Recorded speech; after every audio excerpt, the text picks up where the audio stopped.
Bien, ya estamos en la compañía del señor Bartolomé Ríos. Él es socio de consultoría de PwC, esta firma global líder a nivel internacional. Bartolomé siempre nos visita para darnos nos trae buenas nuevas, estudios, informes, encuestas que organiza la firma a nivel internacional, y en este caso pues no es la excepción. PwC ha puesto, digamos, a disposición del público un informe muy interesante que se llama Las claves de la transformación de la banca en América Latina en un mundo global.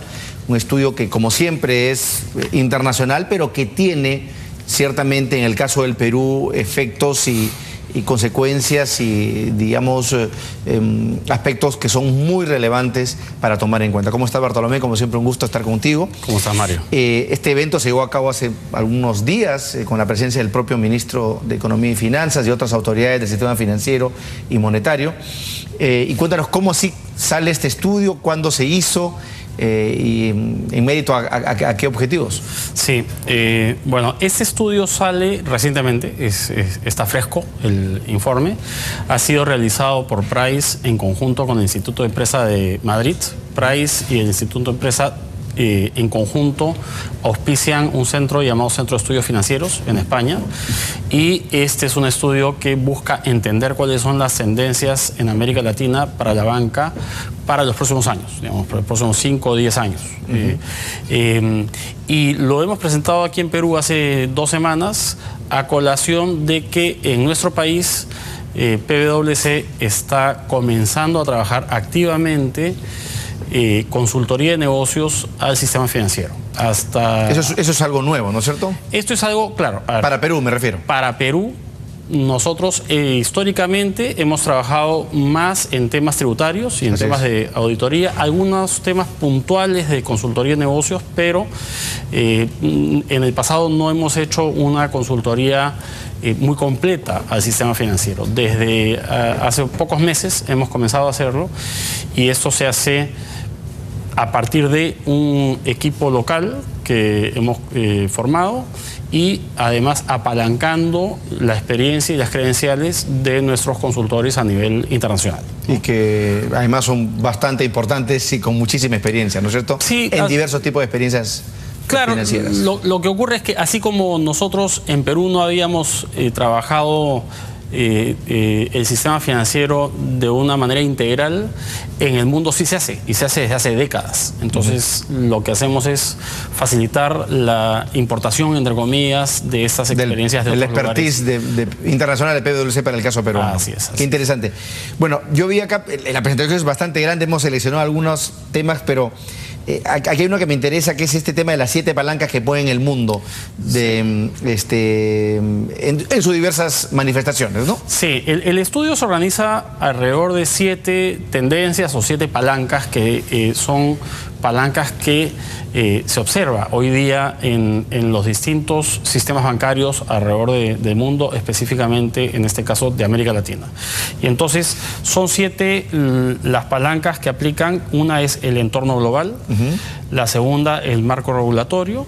Como sabemos, a raíz de la crisis global, esto podré hablarlo un poquito más dentro de un momento, de la crisis del año 2008, ha habido una cantidad de cambios, una reacción regulatoria importante en el mundo, asociada a la reacción regulatoria una preocupación de los bancos de gestionar mejor el riesgo. Esa es la tercera palanca. La cuarta es cambios demográficos que se observan en la región, cambios bastante importantes que se están viendo y que ahora los comentaré, que asociados a estos cambios se ve también modificaciones, cambios en los patrones del consumidor, de la banca. Los perfiles, claro. Exacto. Y luego 2 palancas más que son tecnología e innovación. Que son cruciales para entender esto. Así es. Ya, ahora, tenemos el otro tema que es que es también importante, que es, empezando sobre todo por el tema del marco regulatorio.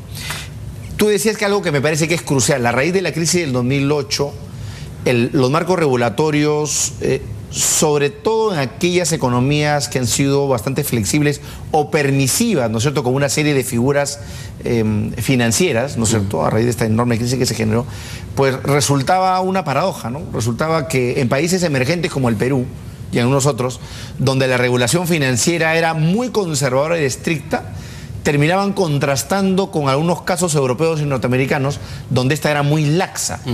No sé si eso ha sido parte del objeto del estudio. Claro, a ver, lo que ocurre es, como sabemos, hace unos años la crisis alcanza sus niveles más agudos a raíz, en parte, de esa laxitud de las regulaciones de los sistemas bancarios y financieros en algunos lugares, ¿no? Perú es un país que ha ido haciendo su tarea desde hace ya algún tiempo y eso ha permitido que el impacto de la crisis, lo que se conoce en economía como la transmisión de los choques externos, sea bastante menor, ¿no? Ahora, hay un debate a nivel global acerca de cómo debe manejarse el sistema bancario de un país a raíz de lo que se aprende, de lo que se ha aprendido en la crisis. Y el resultado en años recientes ha sido lo que este estudio denomina un tsunami regulatorio, ¿no? Claro. Ha habido alrededor de 30 iniciativas regulatorias de distintos países y regiones en el mundo que lo que buscan es acotar mejor el riesgo, plantear unos parámetros bastante más finos, sistemas que permitan asociar las decisiones de las áreas comerciales de los bancos a el impacto que eso tienen en el consumo del capital de los mismos. Y me imagino que en la solidez de las propias instituciones, ¿no es cierto? O sea, en la solidez patrimonial. Así es, por eso digo al impacto que tienen en el capital. O sea, básicamente lo que tú tienes es cuando tú estás colocando un banco, si tú estás en el área comercial del banco, lo que tienes que tener más claro que antes, mucho más claro que antes, es cuánto ese crédito, esa decisión. Ese nuevo producto que sacas al mercado. Nuevo producto o nueva operación. Como una operación concreta con un cliente determinado, cuánto impacta en tu capital, en el patrimonio efectivo del banco. ¿Ok? Entonces, lo que es una nueva exigencia. Es un refinamiento de la regulación que lo que permite es optimizar el manejo del capital. Ahora, Bartolomé, una pregunta que a raíz del tema de la crisis de 2008, en un momento se lo pude preguntar al exministro de Economía, Luis Carranza. ¿La regulación llega a alcanzar la velocidad del mercado? O sea, porque uno de los grandes debates que se daban, recordarás tú, es imposible que la regulación llegue a alcanzar la diversidad, la sofisticación de los nuevos productos y servicios financieros que se brindan, porque esto responde más a la necesidad de un mercado dinámico muy veloz.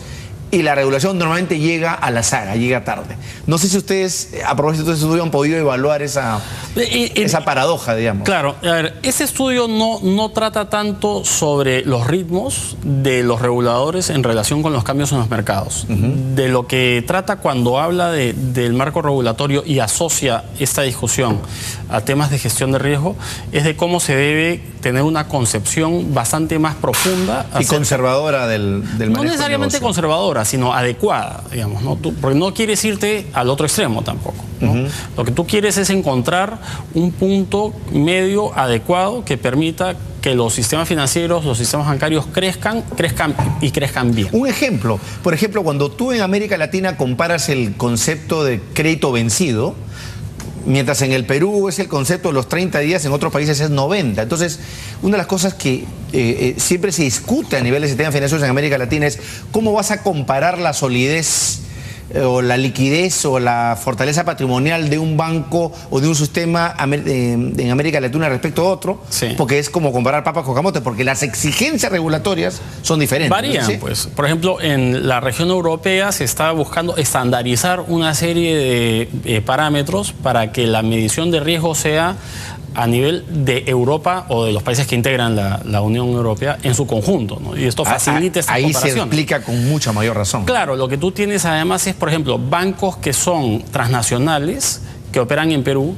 Entonces, estos bancos reciben las directrices de sus casas matrices versus bancos de capital predominantemente local que definen sus políticas en nuestro país. Entonces, hay aquí tal vez asociando esto a cómo se gestionan los riesgos, hay una observación que nosotros hacemos recientemente, que es que los bancos, en la agenda de los bancos, el tema de la gestión de riesgos y de las mejoras en la gestión de riesgos forma parte de sus principales prioridades. Y fundamental, ¿no es cierto? Sí, está muy bien. Cuando tú hablas con bancos grandes, bancos medianos, nosotros tenemos vínculo con varios de ellos, entre sus 3, 4 prioridades principales está la de gestión de riesgos. Y siempre recordemos este concepto básico del riesgo moral, ¿no es cierto? Siempre se considera a nivel internacional que cuanto más grande sea el banco, más participación de mercado tiene una sociedad, más cantidad de clientes, colocaciones, menos riesgo de que quiebre. Por más que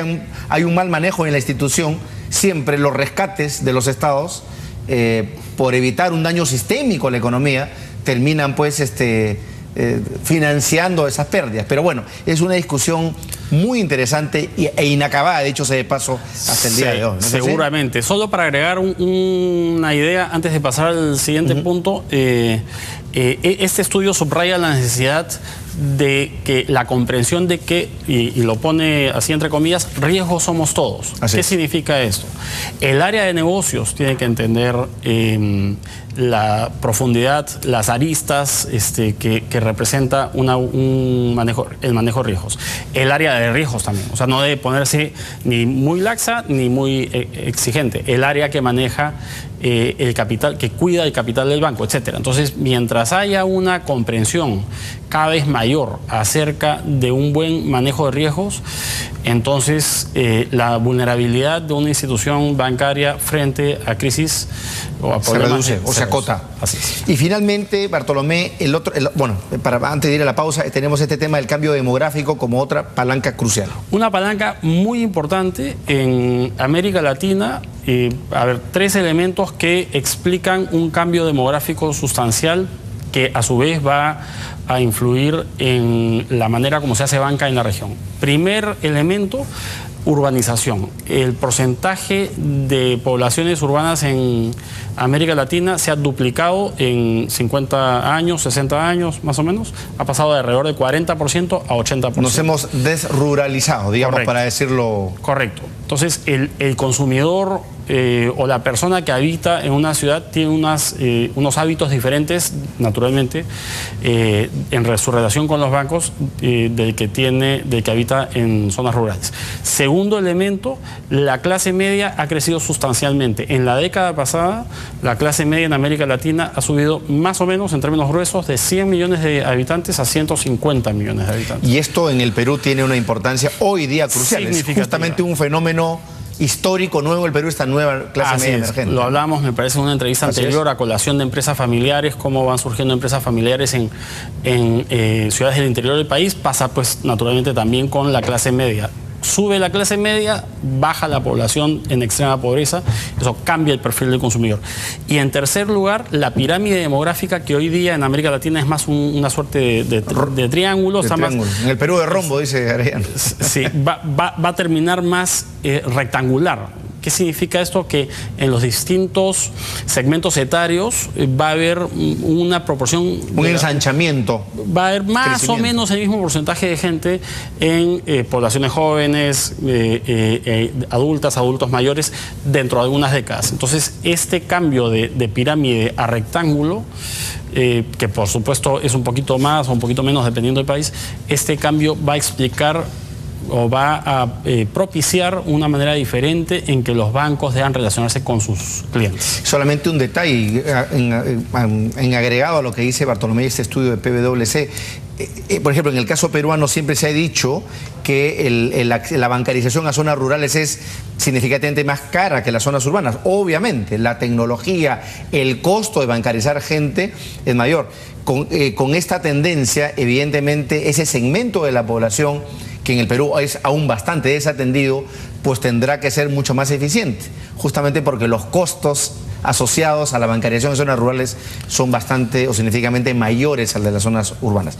Vamos a hacer una pausa, Bartolomé, y seguimos hablando de este importante estudio que ha hecho PwC, las claves de la transformación de la banca en América Latina en un mundo global. Volvemos.